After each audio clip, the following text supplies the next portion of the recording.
Hello my dear students, आज हम लोग क्लास 11th में मॉर्फोलॉजी ऑफ फ्लावरिंग प्लांट के बारे में समझेंगे। ये जो वीडियो हैं क्लास 11th के, ये आपको समराइज रूप में दिए जा रहे हैं। अगर आपको इनकी डिटेल चाहिए, चाहे आप क्लासिफिकेशन हो या फ्लावरिंग प्लांट्स के बारे में, तो आपको इसी चैनल पे नीचे आपको डिटेल में भी वीडियो मिल जाएंगे। तो इसमें समझते हैं कि फ्लावरिंग प्लांट्स के बारे में क्या क्या है। मॉर्फोलॉजी है जो इसकी, तो मॉर्फोलॉजी जो होता है एक्सटर्नल फॉर्म होता है, एक्सटर्नल स्ट्रक्चर होता है जो कि प्लांट में पाया जाता है। इसमें फ्लावरिंग प्लांट में दो मेन सिस्टम पाए जाते हैं, एक होता है रूट सिस्टम और दूसरा होता है स्टेम का सिस्टम। जो रूट सिस्टम जो होता है वो अंडरग्राउंड होता है, ज़मीन के अंदर होगा, वहीं पर स्टेम जो होगा वो एयर में होगा, अबव द ग्राउंड होगा। रूट सिस्टम जो होगा, तो रूट जो होती है नॉन ग्रीन प्लांट होती है, ज़मीन के अंदर पाई जाती है, पॉजिटिवली जियोट्रॉपिक है, मतलब ग्रेविटी की तरफ खिंचती हुई जाती है। दूसरा है टाइप्स ऑफ जो रूट्स होती हैं, वो कितने प्रकार की होती है। जो रूट है वो एक होती है टैप रूट। तो टैप रूट जैसे कि आपने हम लोगों ने जो है मूली देखी है, गाजर देखे हैं, तो ये जो है टैप रूट के एग्जाम्पल हैं। उसी तरह से जो ये रूट होती है सीधी जाती है। दूसरी ये जो होती है ओरिजिनेट करती है रेडिकल से। जब सीड जर्मिनेट करेगा तो दो हिस्से होते हैं सीड के जर्मिनेशन में। तो यहाँ पर एक जो है सबसे पहले जो निकलता है ये रेडिकल है, इसके बाद जो है यहाँ पर प्लीम्यूल निकलता है। रेडिकल से रूट बनती है और जो है प्लीम्यूल से स्टेम का पार्ट बनता है।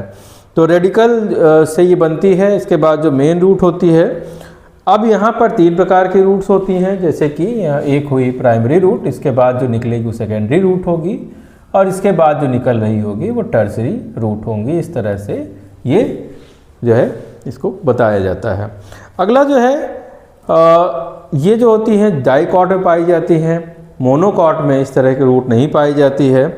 जैसे कि ये जो सिस्टम है ये मैंगो में, मस्टर्ड में, इन सब में पाया जाता है। वहीं पर जो फाइब्रस रूट सिस्टम होता है, दूसरा जो रूट सिस्टम है वो फाइब्रस रूट सिस्टम पाया जाता है। रेडिकल जो होती है बहुत जल्दी जर्मिनेशन के बाद ख़त्म हो जाती है, मर जाती है। तो ये क्या होगा, रूट जो होंगी एक ही जगह पे, एक ही बेस से ढेर सारे रूट्स जो है यहाँ पे ऐसे निकल जाएंगी। अगर मान लीजिए आप कभी कोई ग्रास उखाड़ेंगे या वीट का कोई पौधा निकालेंगे तो आपको इस तरह की रूट जो है देखने को मिलेगी। तो वीट, पैडी, ग्रास में मोनोकॉट जो होते हैं उनके अंदर इस प्रकार की रूट्स पाई जाती है। अब अगली जो रूट्स हैं वो एडवेंटिशियस रूट्स हैं। अगर आपने कभी मनी प्लांट का पौधा देखा हो तो वहाँ पर जगह जगह से नोड से वहाँ बीच बीच में से रूट्स निकलना शुरू हो जाती हैं। तो इस प्रकार की जो रूट्स होती हैं उसको हम लोग एडवेंटिशियस रूट्स बोलते हैं। अब ये जो एडवेंटिशियस रूट्स होती हैं वो कई प्रकार की देखने को मिलती हैं, जैसे कि प्रॉप रूट होती है जो बनियान ट्री में पाई जाती है, स्टिल रूट होती है मेज और शुगर केन में पाई जाएगी। वहीं पर जो है ट्यूबरस रूट होती है जो कि डहेलिया के पौधे में पाई जाती है, ट्यूब के रूप में हो जाती है। और क्लिंगिंग रूट्स जो होती हैं मनी प्लांट में, ये चिपक कर दीवार पर चढ़ती चली जाएंगी किसी बेस को लेकर। तो जो रीजन ऑफ द रूट होते हैं उसके रूट में कई रीजन होते हैं। तो जो सबसे पहला रीजन होता है यहाँ पर वो होता है रूट कैप का। तो यहाँ पर जो रूट कैप होती है वो प्रोटेक्शन का काम करती है, इसको जो है बचाने का काम करती है ग्रोइंग टिप को।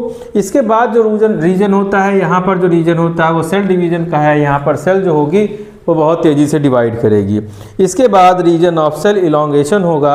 अब यहाँ पर जो सेल होगी वो लंबी होना शुरू हो जाएगी और जो है जो रूट होगी वो बड़ी होना शुरू हो जाएगी। इसके बाद मैचुरेशन जोन आ जाएगा और मैचुरेशन जोन में ढेर सारी जो रूट्स होंगी वो निकली होंगी और इसके बाद ये यहाँ पर मैच्योर हो जाएंगी। अब इनके अंदर ग्रोथ कम होगी मगर इनके अंदर एब्जॉर्प्शन का काम इस समय ज़्यादा होने लगेगा। तो जो रूट का फंक्शन होता है, वो जो मेन फंक्शन इनके होते हैं वो इस प्रकार से हैं कि सबसे पहला काम करते हैं ये एंकरेज देते हैं, पौधे को जो है ये सीधा रखने का काम करेंगे, पौधे को एक जगह फिक्स करने का काम करेंगे। वहीं पर दूसरा ये मिनरल्स और वाटर के जो है एब्जॉर्प्शन के लिए काम आते हैं। कुछ रूट जो होती हैं स्टोरेज ऑफ फूड के लिए काम आती हैं, जैसे कि कैरेट है, बीट है। वहीं पर जो रेस्पायरेशन के लिए कुछ रूट्स पाई जाती हैं, नेमेटोफोर्स जो होते हैं, जैसे कि जो मार्सी दलदली जगह होगी वहाँ पर पौधे जो है नमकीने पानी में सांस नहीं ले पाते हैं तो रूट्स ऊपर की तरफ आ जाएंगी, वहाँ पर इस तरह के उनको निमेटोफोर्स बोलेंगे। उसमें जो है छोटे छोटे पोर्स होते हैं जहाँ से ये जड़ें सांस लेती हैं मैंग्रोव्स में। वहीं पर एडिशनल सपोर्ट के लिए प्रॉप रूट या स्टिल रूट पाई जाती हैं। मेज के पौधे में आपको जो है किनारे किनारे से जो होती हैं, या शुगर केन में किनारे से ये रूट आती हैं और ये पेड़ को पकड़ करके रखती हैं। वहीं पर प्रॉप रूट जो है बनियान ट्री में अलग से जो है ये रूट्स निकलती हैं, ज़मीन पर आ जाती हैं, ज़मीन को सपोर्ट देने का काम करती हैं। इसके अलावा कुछ सिम्बायोटिक एसोसिएशन बनाने वाली रूट्स होती हैं, जैसे माइकोराइजल एसोसिएशन है, जहाँ पर फंगस और रूट जो कि पाइनस की रूट होती है उसके साथ एसोसिएशन बनाता है। नोड्यूल्स जो होते हैं, रूट नोड्यूल्स में नाइट्रोजन फिक्सेशन का भी काम होता है, जो कि लेग्यूमिनस प्लांट में देखने को मिलता है। अगला है अपने पास वो है स्टेम।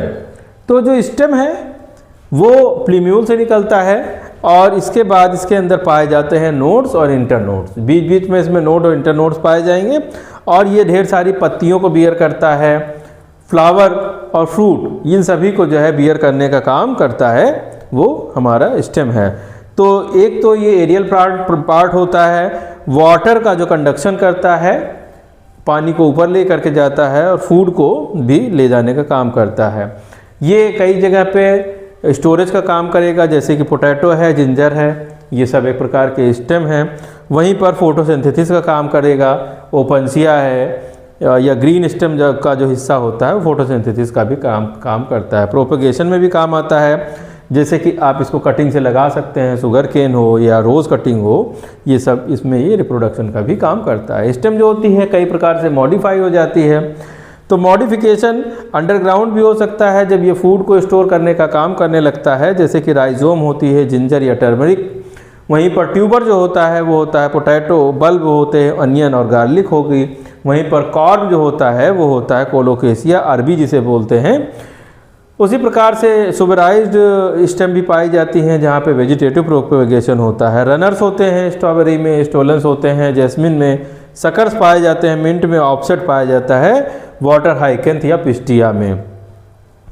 एरियल मॉडिफिकेशन भी स्टेम के पाए जाते हैं, जैसे कि टेंडिल्स पाई जाती हैं ग्रेप में, कुकुम्बर में, ये टेंडिल्स जो होती हैं सपोर्ट देने का काम करती हैं। थॉर्न पाए जाते हैं सिट्रस में, बोगनविलिया में। फोटोसिंथेटिक स्टेम भी पाए जाते हैं जैसे कि यूफॉर्बिया या ओपनसिया में। इसके बाद नेक्स्ट है लीफ। तो लीफ जो होगी ये मेन ऑर्गन होता है जो कि फोटोसिंथेसिस का काम करता है। ग्रीन पार्ट होता है, लीफ का जो बेस होता है उसको पल्विनस बोलते हैं।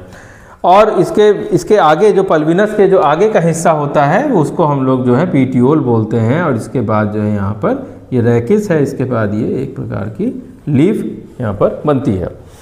तो इसके बाद जो ये लेमिना है जिसको कि लीफ ब्लेड बोलते हैं।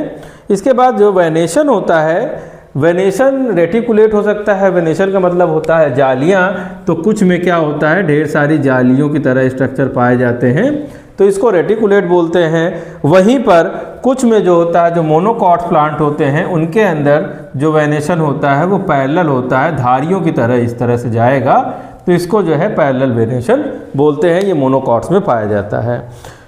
जो टाइप ऑफ लीव्स होती हैं, सिंपल लीव हो सकती हैं जब सिंगल लेमिना से एक लीफ निकलती है, जैसे कि मैंगो में, तो इसे सिंपल लीफ बोलते हैं। वहीं पर कंपाउंड लीव होती है, वहाँ पर एक जो है एक ही लेमिना से ढेर सारी नीम वो पत्तियाँ निकलती हों, तो उसको जो है जैसे कि नीम के पेड़ में हम लोगों ने देखा है कि यहाँ पर एक निकलेगा, तो इसी तरह से यहाँ पर दूसरा, और इस तरह से ढेर सारी पत्तियाँ जो है अरेंज होंगी, तो इसको हम लोग कंपाउंड लीव बोलते हैं।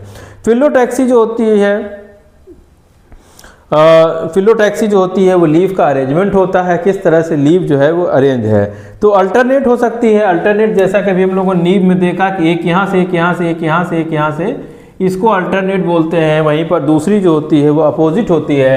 अपोजिट में जो अरेंजमेंट होगा, एक इधर, एक इधर, एक इधर, इस तरह से अपोजिट हो जाएगा। और वहीं पर जो है अगला जो होगा वर्ल्ड होगा। इसका मतलब है कि यहाँ पर एक जगह से ही ढेर सारी पत्तियाँ निकल जाएंगी चक्र की तरह, तो इसको हम लोग वर्ल्ड बोलते हैं।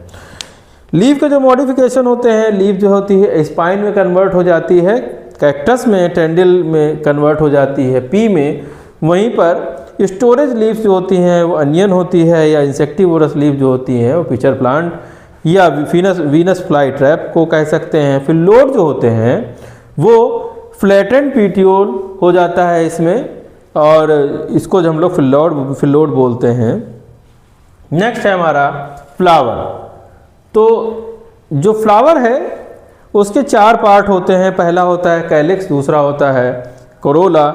कैलिक्स को सेपल, कोरोला को पेटल्स, और जो है एंडोसियम जो कि मेल पार्ट होता है, गाइनोसियम जो कि फीमेल पार्ट होता है, वो पाया जाता है। फ्लोरल सिमेट्री जो होती है वो 2 प्रकार की हो सकती है, एक होती है एक्टिनोमार्फिक और दूसरी होती है जाइगोमार्फिक।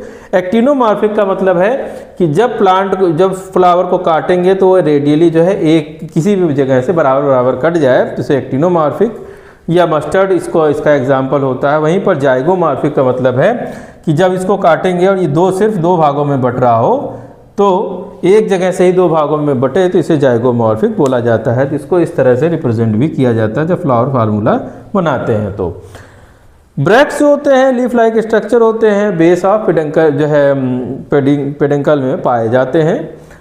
जो टाइप्स ऑफ फ्लावर होते हैं कई प्रकार के हो सकते हैं। कंप्लीट फ्लावर होते हैं जिसमें 4 वर्ग सारे के सारे पाए जाते हैं, कैलिक्स, करोला, एंडोसियम, गाइनोसियम सभी पाए जाएंगे, तो कंप्लीट फ्लावर होगा। इसमें से कोई एक मिसिंग होगा तो इनकम्प्लीट फ्लावर होगा। बाइसेक्सुअल फ्लावर जब स्टेमेन और पिस्टिल दोनों पाए जाएंगे, और यूनिसेक्सुअल फ्लावर जब सिर्फ एक पाया जाता है, जैसे कि पपाया वगैरह में। प्लासेंटा जो है प्लासेंटल अरेंजमेंट जो होता है, जो ओव्यूल है वो किस जगह पे लोकेटेड है, इसको प्लासेंटल अरेंजमेंट कहा जाता है। इसको जो है मार्जिनल होगा पी में, एक्सियल होगा चाइना रोज में, पेराइटल होगा मस्टर्ड में, फ्री सेंट्रल होगा डायंथस में, बेसल होगा सनफ्लावर में, और सुपरफिशियल होगा वाटर लिली में। ये आपको पिछले वीडियो में जो फ्लावरिंग प्लांट का वीडियो है उसमें आपको देखने को मिल जाएगा। फ्रूट जो होगा, जब ट्रू फ्रूट होगा, जब ये ओवरी से डेवलप होने वाला फ्रूट होगा तो इसे ट्रू फ्रूट बोलेंगे, जैसे कि मैंगो। फॉल्स फ्रूट होगा जब ये थैलमस से डेवलप हो जाए, जैसे कि एप्पल, जो कि बहुत ज़्यादा एग्जाम में पूछा जाता है। पार्थिनोकार्पी होगी जब सीडलेस फ्रूट जो है बिना किसी फर्टिलाइजेशन के बनने लगे, तो उसको जैसे कि बनाना होता है तो इसको पार्थिनोकार्पी बोलते हैं।